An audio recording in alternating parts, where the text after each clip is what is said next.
And the way I like to break down my workouts, this is a Quinnipiac thing, is I like to superset things.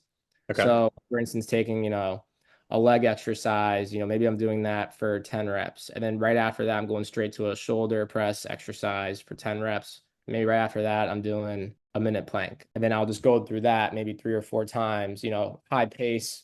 I'll take a breather after I complete the superset, so all 3 exercises. But I enjoy that training of, building up that cardiovascular strength, Hmm.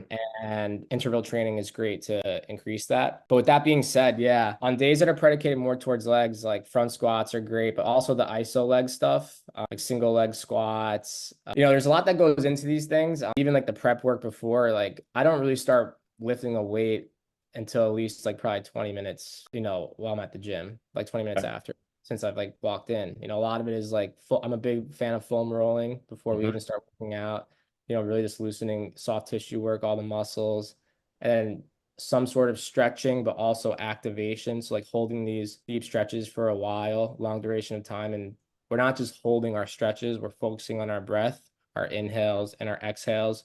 And we're also envisioning, our muscles contracting and expanding during each inhale and exhale. We want to connect the mind to the body. So that's really what we focus on. And then after that, I think a good like 2 to 3 minute bike ride at like 70%, just to really get the blood flow. You want the blood flowing in all of your ligaments and all your joints, all your muscles.